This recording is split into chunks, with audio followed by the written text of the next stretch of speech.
Hello नमस्ते सबैजनालाई। म चाहिँ आज चटपटी बनाउन गइरहेको छु। घरमा चटपटी बनाउँदाखेरि के राखेर बनाउने होला हेर्नु होला। आफ्नो घरमा जे छ आफ्नो भान्सामा त्यति हालेर बनाउनु होला, मिठो हुन्छ हैन।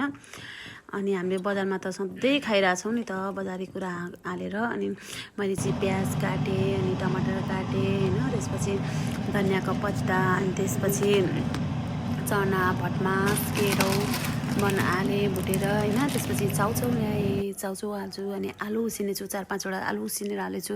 बदाम हैन, आफ्नो घर जे छ त्यतै हाल्ने के साथीहरू। मन चाहिँ अनि पापड थियो, पापड पनि हालेँ हैन। प्राउन थियो त्यो पनि हालेँ। अनि अलिकता भुजा राखेँ हैन। मलाई चाहिँ अनि कागती हालेर कस्तो मिठो लाग्छ के साथीहरू चटपटीमा हैन। अनि मैले यसलाई मलेँ हैन साथीहरू। हेर्नु त कस्तो देखिरहेको छ मेरो चटपटे। हजुरहरूलाई खान मन लाग्यो भने यस्तै सामानहरू हालेर बनाउनु होला। नभएदेखि जस्तो छ त्यस्तै हालेर बनाएर खानु होला, आफ्नै घरमा बनाएर हैन। हेर्नु त कस्तो राम्रो छ, वाउ। हेर्दा नि खाउँ लाग्ने छ। म चाहिँ अब मेरो बुढालाई लगेर दिन गइरहेको छु। मेरो बुढाले कस्तो रियाक्सन दिनुहुन्छ हेर्नु होला है त साथीहरू। हेर्नु फेरि रुममा जानु पर्यो नि त। हेर्नु त अब चटपटी एक थाल छ हामी दुईजना बुढाबुढीको लागि। कहिले खाइसक्नु होला हौ। हेर्नु त सुतिरहनु भएको आमा रास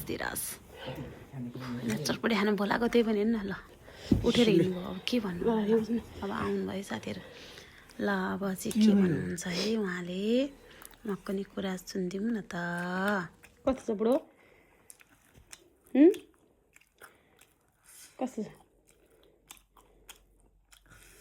कस्तो छ? मेरो बुढीले चटपटी पसल खोलिदिनु पर्ला जस्तो लाग्यो हो। कस्तो मिठो छ होइन साथीहरू, कस्तो छ मेरो चटपटे।